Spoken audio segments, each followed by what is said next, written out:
Hello everyone, इस video के माध्यम से हम जानेंगे अदत्त विक्रेता कौन होता है।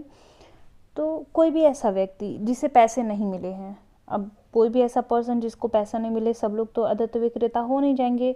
वो पर्सन जिसने कोई सेल किया है, कोई विक्रय किया है और उसे उसका भुगतान नहीं हुआ है, तो हम लोग क्या कहते हैं, उसे अनपेड सेलर कहते हैं, अदत्त विक्रेता कहते हैं।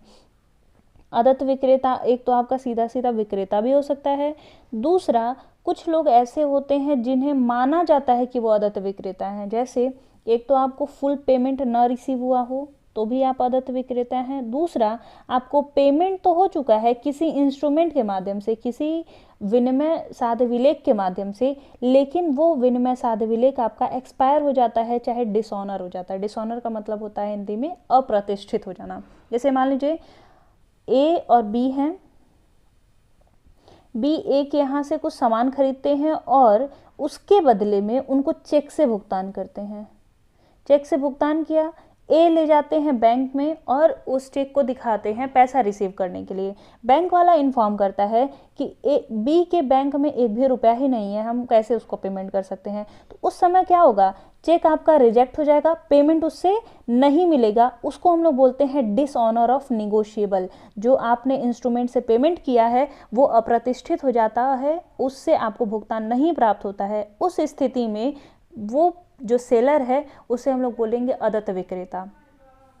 आई होप आपको समझ में आया हो। यहाँ पे उसका एग्जाम्पल लिखा हुआ है, जैसे ए बी से कॉन्ट्रैक्ट करता है 10,000 रुपये का, बी सिर्फ 9,999 रुपया देता है, तो उस समय हम लोग क्या कहेंगे, ए किस स्थिति में है, अनपेड सेलर की स्थिति में है, क्योंकि अभी भी 1 रुपया बाकी है। तो पार्शियल पेमेंट हो या फुल नॉन पेमेंट हो, तो उस समय भी हम लोग क्या कहते हैं, उसको अनपेड सेलर ही कहते हैं। और यहाँ पर दूसरी साइड दिया हुआ आपका निगोशिएबल इंस्ट्रूमेंट, अगर आपका एक्सपायर हो जाता है या फिर आप कोई कंडीशन लगा देते हैं कि 1 महीने बाद आपको भुगतान करेंगे या फिर आप ये काम कर देंगे तब भुगतान करेंगे, उस समय भी हम लोग क्या कहते हैं, अनपेड सेलर ही कहते हैं।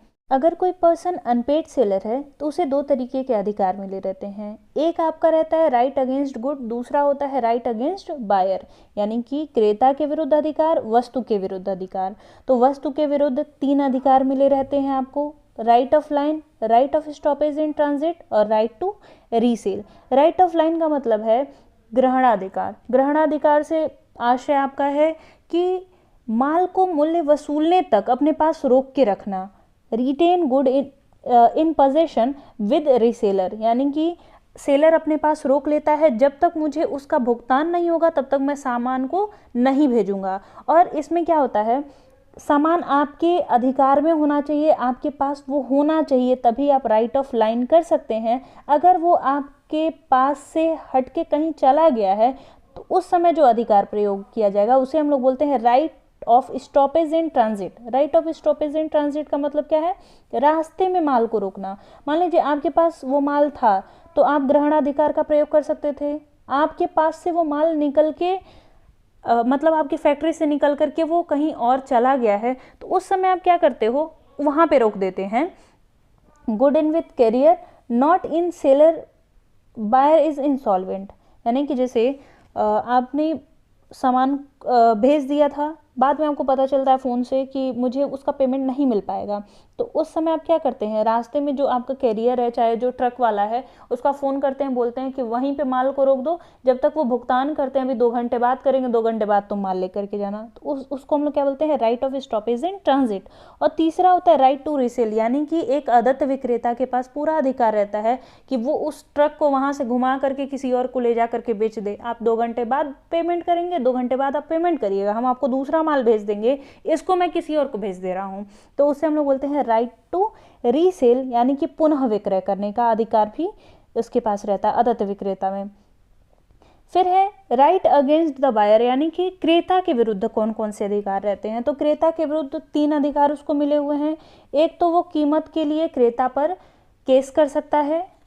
उसके बाद एक होता है आपका क्षतिपूर्ति के लिए, वो मतलब अगर स्पेशल कुछ सिर्फ डैमेज हुआ है कोई, मान लीजिए सामने से आपने सामान को भेज दिया, ट्रक का कुछ खर्चा तो हुआ होगा, उसके लिए भी आप क्लेम कर सकते हैं कि आपने पेमेंट नहीं किया, इसकी वजह से मैं ट्रक को घुमा रहा हूँ, तो उसका खर्चा दीजिए। दूसरी तरफ होता है एक स्पेशल डैमेज, जैसे मान लीजिए मैंने किसी और से उधार लेकर के उसके बाद उस सामान को क्रेता के पास भेजा था, वहाँ पर क्या हो रहा है, वो पेमेंट नहीं दे रहा है, इसकी वजह से मैं तीसरे पक्षकार को पेमेंट नहीं दे पा रही हूँ। तो तीसरा पक्षकार मेरे ऊपर क्लेम करता है कि अगर आप 2 दिन के अंदर पेमेंट नहीं करते हैं तो मुझे इंटरेस्ट के साथ पेमेंट करिएगा।